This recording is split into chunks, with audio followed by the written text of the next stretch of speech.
অনুশীলনে এসেছে পুরো দল, তবে হালকা ওয়ার্ম আপ করেই বসে পড়েছেন অনেকে। বাকি কয়েকজনকে নিয়ে কোচ হালকা অনুশীলন করেছেন। আগের দিন ম্যাচ খেলার ক্লান্তি থেকেই এদিন বিশ্রামে দলের একাংশ।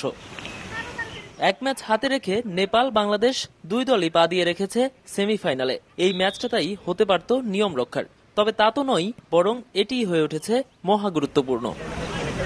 গ্রুপ চ্যাম্পিয়ন যারা হবে সেমিতে তারা এড়াতে পারবে ভারতকে। ভারতীয়দের ভয় পাওয়ার কারণ সাফের 5 আসরে তারা কখনোই হারেনি, আর তাই তো গ্রুপ চ্যাম্পিয়ন হওয়াটাই প্রধান লক্ষ্য দুই দলের। গোল বেসিক্যালি তো মিডফিল্ড থেকেই যায়। আমাদের মিডফিল্ডে মনিকা মারি, আমি মনে করি ওরা যদি ওদের স্বাভাবিক খেলাটা খেলতে পারে তো ওরাও তাদের থেকে কম কিছু করবে।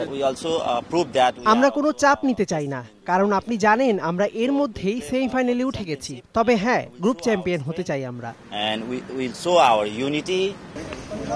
পরিসংখ্যান বলছে জাতীয় দলের হয়ে এর আগে কখনোই নেপালকে হারাতে পারেনি বাংলার মেয়েরা। 3 বারের দেখায় 2 বারই হারতে হয়েছে। মাস চারেক আগের সবশেষ দেখায় ড্রটাই সর্বোচ্চ সাফল্য বাংলাদেশের। এবার তাই শোধটাও নিতে চান কোচ। সেমিফাইনালের আগে নেপালের সাথে খেলা মানে এটা একটা, আমি মনে করি যে সেমিফাইনাল আরেকটা সেমিফাইনাল। এই টুর্নামেন্টের হোস্ট হিসেবে তারাই সবচেয়ে এগিয়ে আছে সব দিক দিয়েই। ফিটনেস বলেন সবকিছুতেই ভালো অবস্থায় আছে, শুধু তাদের 100 থেকে আরো কিছুটা বেশি দিতে হবে। ভুটানের বিপক্ষে জয়ী একাদশ নিয়েই মাঠে নামবে দল। অভিজ্ঞ কৃষ্ণা সেরে উঠলেও সেমির আগে কোনো ঝুঁকি নিতে চান না কোচ বলছেন সেমিফাইনালের আগে আরেকটি সেমিফাইনাল।